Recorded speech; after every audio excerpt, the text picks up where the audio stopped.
बिस्मिल्लाहिर्रहमानिर्रहीम। अस्सलाम वालेकुम। 3 दिन पहले पुतिन ने जिस तरह कहा था इलेक्ट होने के बाद कि हम लोग सिर्फ नेटो से एक कदम दूरी पर हैं जंग के, एग्जैक्टली ऐसी सूरत हाल लग रही है कि अफगानिस्तान में जो अब डेवलपमेंट्स आ रही हैं, ऐसा लग रहा है कि इसको रोका ना गया तो हम भी शायद एक कदम दूरी होंगे अफगानिस्तान से एक बड़ी ही खून खराब होने वाली जंग के। हुआ यह है कि आज अफगान तालिबान के डिप्टी आर्मी चीफ हाजी मली यानी जनरल मली गए और इन्होंने बॉर्डर का दौरा किया। वहां पर जाकर इन्होंने सारी सूरत हाल का जायजा लिया, सब कुछ देखा और उसके बाद उन्होंने पैगाम दिया कि हम जंग नहीं चाहते, हम नहीं चाहते कि लड़ाई हो, लेकिन अब अगर जरा सा भी हमारे किसी एक कॉर्नर को भी आप लोगों ने टच किया तो ये जंग होगी और फिर उसके बाद हम सब लड़ने के लिए तैयार होंगे और ऐसी जंग आपने नहीं देखी होगी। अब आप सोचिए, अगर आपके मुल्क का सेकंड नंबर पर यानी आर्मी चीफ से सेकंड नंबर पर डिप्टी आर्मी चीफ जाकर आपको ये कहे कि आखिरी आपको वार्निंग है, एक कॉर्नर भी टच नहीं होना चाहिए हमारा, ये हमारी तरफ से आपके लिए लास्ट वार्निंग है। अब आप सोचे जरा कि ये तो सूरत हाल है, लेकिन सबसे ज्यादा जो अजीबोगरीब मामला है वो है खुरासान के उनके ग्रुप का। ये असल में है अब्दुल हमीद खुरासानी जो कि कमांडर हैं। अब इस सूरत हाल में उन्होंने देखिए क्या कहा। वो पहुंचे बॉर्डर पर, जिसको वो कहते हैं ड्यूरेंट लाइन, वो बॉर्डर नहीं कहते, वो बॉर्डर पर अपनी फोर्सेस लेकर पहुंचे और उन्होंने जाकर कहा कि हमने फैसला कर लिया है कि अगर इस दफा पाकिस्तान की जानिब से एक भी फिजाई हमला हुआ या हमारी जमीन पर आपने आने की कोशिश की तो हम पाकिस्तान में घुस जाएंगे।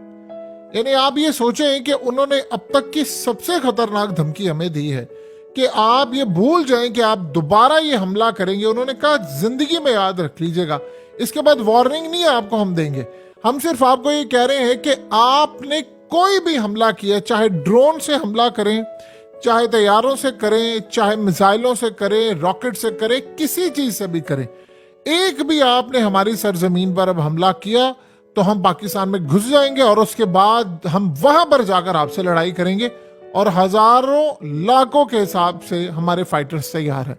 ये देखिए, इस वक्त जो टेम्परेचर है वो इतना ज्यादा राइज कर चुका है, इतना ज्यादा राइज कर चुका है। जाहिर सी बात है हमारी जानिब से हम हर तरह की सूरत हाल से निपटने के लिए तैयार हैं। अब ये मामला दो ममालिक का इतना खतरनाक लेवल पर पहुंच चुका है कि देखिए, उन्होंने हमें एक तो ये कहा है कि दोबारा कोई स्ट्राइक ना हो आपका, यानी ये लास्ट चीज, हमने दोबारा अगर आपने स्ट्राइक किया तो हम ये नहीं करेंगे कि हम वहां से आप पर हमला करें, जवाब दें, हम फिर पाकिस्तान में घुस जाएंगे और वहां पर जाकर लड़ाई करेंगे। कैसे जाएंगे, इस सारी सूरत हाल में उन्होंने कोई बात नहीं की। लेकिन आप सोचें कि मामला इतने ज्यादा खराब है कि इस वक्त यानी चाइना के एम्बेसडर जाओ जिंग ये असल में गए हैं और उन्होंने जाकर पेट्रोलियम मिनिस्टर से मुलाकात की है, शहाबुद्दीन दिलावर। असल में तो ये मुलाकात उनकी खास तौर पर जो वहां से तेल निकल रहा है, जो सारी सूरत हाल है, ऑयल फील्ड प्रोजेक्ट और ये तमाम चीजें, उस पर उन्होंने बातचीत की है। लेकिन जाहिर सी बात है वो पाकिस्तान और अफगानिस्तान के दरमियान इस जंग को ना होने देना चाहते हैं। वो चाह रहे हैं कि चीजें काम डाउन हो जाए। अब आप सोचें जरा कि मामला इतनी हद तक खराब हो गए हैं कि चाइना की कंपनी जो वहां पर प्रोजेक्ट लगाया हुआ है, जाहिर सी बात है देखिए, अगर जंग होती है तो फिर जाहिर सी बात है चाइना की इन्वेस्टमेंट जो है वो डूबती है या वहां पर वो रुक जाती है, वहां पर उनको नुकसान होता है। तो चाइना भी नहीं चाहता कि यार ये जंग हो, ये बजाय कि मेरे दो इत्तेहादी आपस में बैठकर बातचीत या मामला तय करने के ये आपस में लड़ने मरने को तैयार है, तो ये तो लड़ाई बड़ी तबाहकुन होगी। सो लिहाजा अब उन्होंने फैसला ये किया है कि उन्होंने इनको भी कहा कि भाई आप भी चीजों को काम डाउन करें और इस सूरत हाल में उनसे ऑयल के हवाले से, तेल वहां से निकल रहा है, इस पर भी बातचीत हुई। क्योंकि अफगानिस्तान देखिए, आप दुनिया को देखिए कि इंडिया किस लेवल पर जाकर बातचीत कर रहा है, उसको कितना फायदा हो रहा है हर तरह के प्रोजेक्ट का, और हमारी लड़ाइयां खत्म नहीं हो पा रही। अब इसका सोल्यूशन ऑलरेडी आपको बताया था कि इसका सोल्यूशन ये है कि अगर आपसे मसला नहीं हल होता तो आपको चाइना को बिठाना पड़ेगा। दो अगर मुल्क एक दूसरे पर इल्जाम लगा रहे हैं कि वो कह रहे हैं कि भाई आप कसूरवार है, हम कह रहे हैं कसूरवार है, तो आप चाइना को बिठाकर इस मामले को रिजॉल्व क्यों नहीं कर लेते ताकि परमानेंटली मामला हल हो। अब सोचे जरा कि कल को टीटीपी कोई हमला करती है, हम वहां पर जाकर स्ट्राइक कर देते हैं, वो कह रहे हैं हम पाकिस्तान में घुसने को तैयार है, तो क्या हम वही सूरत हाल देखेंगे? क्रिकेट की टीमें आनी बंद हो जाएंगी, खुदकुश हमले हो रहे हैं, लड़ाइयां हो रही हैं, स्टॉक मार्केट्स ऑलरेडी गिरी हुई है, सब कुछ तबाह हो रहा है। आप बताइए ना कि जब लास्ट टाइम हमले होते थे उस वक्त की इकोनॉमी देख लें और आज की इकोनॉमी देख लें। अब तो सूरत हाल ये है कि ओवरसीज पाकिस्तान एक ढिल्ला पाकिस्तान में इन्वेस्ट करने को तैयार नहीं, और वहां पर आप देखिए कि इलॉन मस्क धड़ाधड़ पैसा लगा रहा, बिलियंस ऑफ डॉलर। उसकी मोदी से मुलाकात होती है और वो कह रहा है कि आप बेफिक्र है, टेस्ला वहां पर वो प्लांट उसने लगा दिया, उसको उन्होंने छूट दे दी है। और आप उसके अलावा देखिए यूरोप की कई कंट्रीज ने 6 दिन पहले एक मुआहदा किया है जिसमें उन्होंने $100 अरब की इन्वेस्टमेंट की। सोचे कि $100 अरब की इन्वेस्टमेंट उन्होंने वहां पर की है। क्या ये कोई छोटी बात है? अब इस सारे मामले पर हमें देखे हम क्या करें? कोई इन्वेस्टमेंट आ रही है? जब मुल्क के अंदर आपके हालात होंगे कि वो आपको कह रहे हैं कि जी हम घुस जाएंगे, हम हमला कर देंगे, हम आज नहीं तो कल आ जाएंगे आपको हमला करें, हम किस तरह इस मसले को हल करेंगे?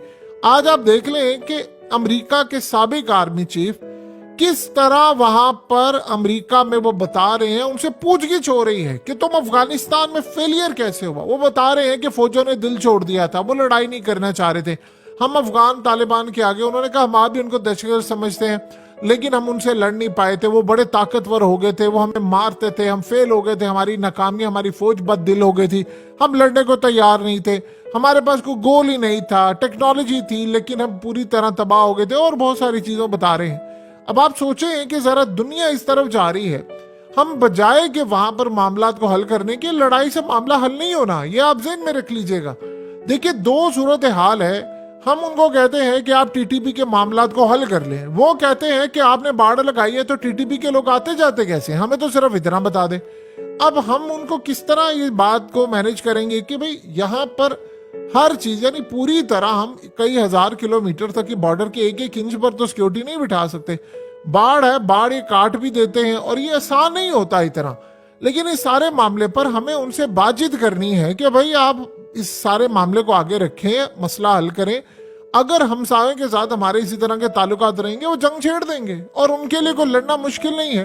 देखिए वहां पर अब सोचे कल उन्होंने काम क्या किया है, उन्होंने खुदकश जो हमलावर हैं उनके जो तैयार रखे हुए हैं उनके कल से वो इंटरव्यूज हो रहे हैं उनके मीडिया के ऊपर, और वो इंटरव्यू क्या कर रहे हैं, वो इंटरव्यू करके कह रहे हैं कि जी हम लड़ने को तैयार हैं, हम पाकिस्तान जाकर फट जाएंगे, हम फलाना कर लेंगे, हम ये कर लेंगे। आप बताएं ऐसे सूरत हाल बाहर का बैठा हुआ इन्वेस्टर जो है, जो पहले ही पाकिस्तान नहीं आ रहा, वो देखिएगा वो आएगा इन्वेस्टमेंट करने। बताएं केपीके में वो करेगा इन्वेस्टमेंट, बताएं पंजाब में करेगा, सिंध में करेगा, किसी और जगह करेगा। पहले लॉ एंड ऑर्डर की सिचुएशन पाकिस्तान की क्या हाल है, अदालतों का निजाम आप देख लें पाकिस्तान में क्या है, इंसाफ नहीं मिलता। एक कंपनी है अगर वो इन्वेस्ट करती है उस पर कब्जा हो जाए, उसके केस का फैसला होता है तो पता नहीं कितने साल लग जाए। जो हाल है हमारा, हम किस तरह इसको मैनेज करेंगे? यानी दुनिया के अंदर अब ये देखा जा रहा है कि आप सोचें कि पूरी दुनिया में गोल्डन वीजास के प्रोग्राम चल रहे हैं, यूरोप में चल रहे हैं, इवन क्या आप देख ले आयरलैंड में चल रहे हैं, दुनिया भर में चल रहे हैं। और वो साथ क्या कह रहे हैं आपको कि आप लोग हमारे मुल्क में आकर जॉब्स क्रिएट करें, हम आपको रेजिडेंसी देंगे, फिर उसके बाद आप कुछ साल के बाद एलिजिबल हो जाएंगे, आपको हम सिटीजनशिप दे देंगे। अब बताएं कि दुनिया आपको कह रही है कि आप आए यहां पर आकर जॉब्स क्रिएट करें, हम क्या करें? इस तरह मामला हल होना ही नहीं है। लड़ाई से अगर मामला हल होना होता तो सोवियत यूनियन लड़ाई करके अफगानिस्तान में गई थी, वो टुकड़े टुकड़े करवा गई। आज अगर रूस की लड़ाइयां चल रही है तो वो क्या है, वो सोवियत यूनियन टुकड़े टुकड़े हो गई थी अफगानिस्तान की वजह से। आज यूक्रेन वाला मामला चल रहा है, अगर वो उन्हीं के साथ रहता यूक्रेन तो बताई लड़ाई होती। फिर इस सारे मामले पर बाकी रियासत, ये इस तरह नहीं बात बनेगी। अगर टेक्नोलॉजी से, हथियारों से और फौजों से मामला हल होते तो अमेरिका यहाँ शिकस्त खाता, अमेरिका खाकर क्या यानी सुपर पावर का यहाँ पर जनाजा निकलता। अब बताएं कि इस सारे मामले पर क्या हल हो सकता है? हमें इस इशू को रिजॉल्व करना है थ्रू डायलॉग्स। पाकिस्तान अफोर्ड नहीं कर सकता, ना अफगानिस्तान कर सकता। ये जंगें कभी भी जिंदगी में मसले का हल नहीं होती। अब सोचे वहां पर उन्होंने, अब एक वीडियो सामने आती है और पता ये चलता है कि गजा में अफगान तालिबान का एक फाइटर वहां पर यानी मारा गया है और वो वहां पर लड़ रहा था और वो काफी देर से इसराइल के खिलाफ लड़ रहा था। इसका ये मतलब है कि अफगानिस्तान के अंदर से फाइटर्स अब वॉलंटियरली जा रहे हैं। तो बताएं वो वहां पर जा सकते तो क्या वो पाकिस्तान नहीं आ सकते? इस इशू को कितनी देर तक हम बढ़ाएंगे? हमें एक कम से कम एग्रीमेंट कर लेना चाहिए, और एक एग्रीमेंट के अंदर ये एग्रीमेंट हो ही नहीं सकता, सवाल ही पैदा नहीं होता जब तक आप थर्ड कंट्री को कोई इन्वॉल्व ना करें। अब सोचे जरा कि इंडिया और चाइना के मामला इतनी हद तक खराब हो गए थे कि बिल्कुल जंगों का मामला खड़ा हो गया था। रूस कूदा, रूस ने उनकी बातचीत करवाई और इंडिया के फौजी भी छुड़वाए थे जो चाइना ने पकड़ लिए थे। अब बताएं कि अगर दोनों ममालिक का मसला हल नहीं हो रहा तो हम क्यों नहीं तीसरा मुल्क इन्वॉल्व करते। ईरान को आप इन्वॉल्व कर लें, कम से कम चाइना को तो आप इन्वॉल्व कर लेना, जिनके स्टेक्स लगे हुए हैं हर जगह पर। अब वहां पर उनकी फौजें वो हमें बता रहे हैं कि हमारे पास हजारों खुदकुश हमलावर है, उन्होंने स्पेशली ट्रेंड करके रखे हुए हैं। अब बताएं कि अगर वो पाकिस्तान में आकर फटते हैं तो क्या हमारा को फायदा होगा? हमारा तो नुकसान ही नुकसान है। लड़ाई से, जंगों से हमारे भी अपने शहीद होंगे, यानी हमारी अपनी ऑलरेडी आप देखें कि हालिया सिक्योरिटी फोर्सेस पर हमला हुआ है, हमारे अपने हम जनाजे उठा रहे हैं, तो क्या हम बस जनाजे उठाते रहें? इसका हल सिर्फ ये है कि डायलॉग करें। और दुनिया में हर जगह बातचीत की बात हो रही है कि यार डायलॉग करना है, डायलॉग करना है। अब यूक्रेन के मामले पर आकर देख ले, इतनी तबाही हो गई है कि अब वहां पर गुफ्तगू जारी है। दो तरह के तबके बन गए, एक कह रहे बातचीत करें, एक कह रहे लड़ाई करें। और अल्टीमेटली आपको बातचीत करनी ही करनी है, वरना ये जंगे एंड के ऊपर टेबल टॉक से आपकी हल होनी है। अब वहां पर वो आप अपनी फोर्सेस लेकर हमारे बॉर्डर पर पहुंचे हुए हैं और वो कह रहे हैं कि करो आप हमला, एक हमला आप करो, हम यहाँ पर अंदर आपके घुस जाएंगे।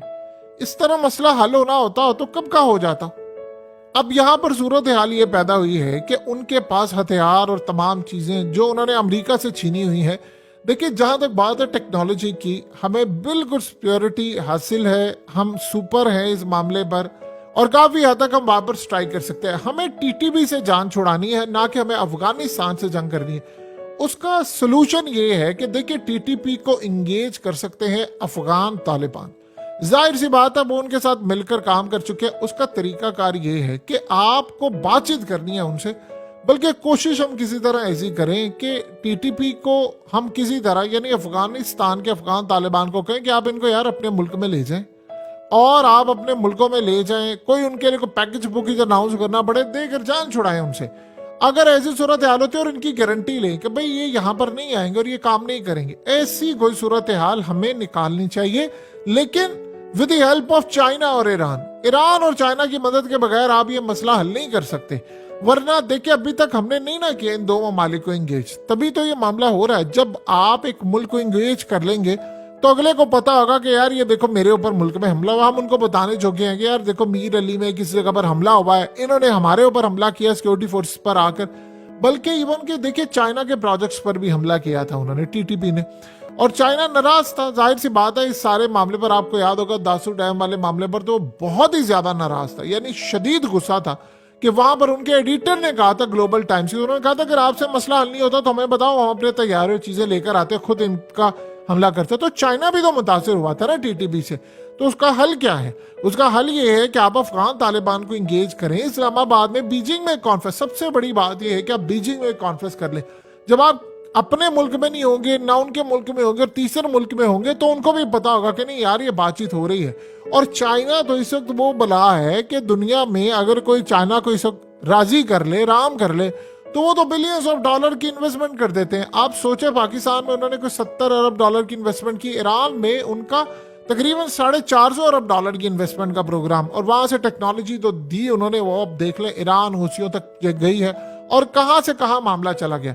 सो सिचुएशन अब हमारे लिए बिल्कुल वही है। वहां पर बजाय के लड़ाई करने के कि वो खुद का हमलावर अपने भेजें, पाकिस्तान में वही सूरत हाल हो, हम फिर वही दबक कर बैठ जाए। आपको याद होगा एक टाइम इतना खतरनाक हो गया था हमारे लिए कि लोग जुम्मे की नमाज पढ़ने के लिए नहीं जाते। तो क्या हम उस सिचुएशन में दोबारा चले जाए? ये बड़ा मुश्किल है हमारे लिए। जंगे मसले का हल ही नहीं है, आपको बातचीत से मसला हल करना है। ऊपर से रमजान है, दो मुस्लिम ममालिक आपस की लड़ाई करें, एक छोटा सा ग्रुप है, उन चंद हजार लोगों को हमने ठिकाने लगाना है। वो चाहे पाकिस्तान में अगर हमें नजर आता है वो एंटर हो जब अफगानिस्तान से, वहीं पर एक तो मार देना चाहिए उनको। और अगर नहीं हमें वो मिल पा रहे तो हमें कम से कम चाइना को इंगेज करिए उन्हें, क्योंकि तालिबान को कहें कि भाई इस ग्रुप को आप संभालें या इनसे बातचीत करें। अब देखिए, कल परसों से जरगे भी तो आपस में बैठे हुए थे ना, कबाइल के जो थे, उन्होंने कहा कि नहीं यार जंगे बंद करो, फलाना करो। तो हालात जो होते हैं बातचीत से हल हो जाते हैं। तो अब सूरत हाल ये है कि आप इंडिया को फोकस करें कि इंडिया कहां पर जा रहा है और हम कहां पर जा रहे हैं, और ये हम तबाही को दावत दे रहे हैं। सो आने वाले वक्त के अंदर हालात बता रहे हैं कि चीजें किस जानिब जा रही हैं। आज उनके डिप्टी आर्मी चीफ आए हैं और आकर इस सूरत हाल को देख रहे हैं। अगर ये मामला यहाँ पर हल हो जाता है तो वेल एंड गुड, अगर नहीं हल होता तो फिर ये खून खराबा है। और खून खराबे में जीत अगर अमेरिका की होनी होती तो पहले ही हो जाती ना। वहां टेक्नोलॉजीज काम आती हैं, अगर काम आनी होती तो हूथियों के खिलाफ इस वक्त टेक्नोलॉजी काम आ जाती, हमास के खिलाफ इजराइल की टेक्नोलॉजी काम आ जाती। आज की जंगें टेक्नोलॉजी से नहीं, स्ट्रेटजी से लड़ी जाती है, किसको आप कितना नुकसान कर सकते हैं। सो हम हर तरह की सिचुएशन के लिए तैयार है, लेकिन हमें बातचीत से हल करना चाहिए मसला, वरना फिर तबाही तबाही है।